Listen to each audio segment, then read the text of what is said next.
குழந்தைங்களுக்கு பூஸ்ட் ஹார்லிக்ஸ்க்கு பதிலாக இந்த மாதிரி நட்ஸ் பவுடர் அரைச்சி கொடுங்க. ஒன் டைம் டேஸ்ட் பண்ணிட்டாங்கன்னா அப்புறம் வேண்டானே சொல்ல மாட்டாங்க.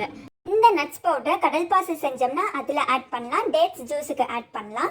ஸ்கூலுக்கு கிளம்புற குழந்தைங்களுக்கு காலையில் பிரேக்ஃபாஸ்ட்டாக ஒரு கிளாஸ் பாலில் இந்த நட்ஸ் பவுடர் ஆட் பண்ணியும் நம்ம கொடுக்கலாம்.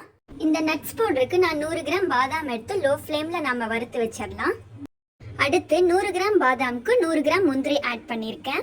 இது கூட 100 கிராம் பிஸ்தாவும் ஆட் பண்ணிக்கலாம். பாதாம், பிஸ்தா, முந்திரிலாம் 100 கிராம் எடுத்து வால்நட் மட்டும் நம்ம 50 கிராம் எடுத்துக்கலாம். லோ ஃப்ளேமில் வச்சு எல்லா நட்ஸும் நம்ம ரோஸ்டடாக வறுத்து எடுத்துக்கலாம்.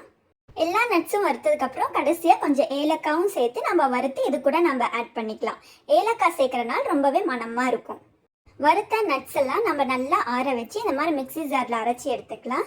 நட்ஸ் பவுடர் ரொம்பவும் ஃபைன் பவுடர் அரைச்சோம்னா அதுலேருந்து ஆயில் வெளி வரும். அதனால் இந்த மாதிரி கொரகொரப்பாக அரைச்சாலே போதும். இந்த நட்ஸ் பவுடர் ஒரு ஏர்டைட் கண்டெய்னர் பாக்ஸில் போட்டு வச்சோம்னா 6 மந்த்துக்கு எதுவுமே ஆகாது, கெட்டு போகாமல் இருக்கும்.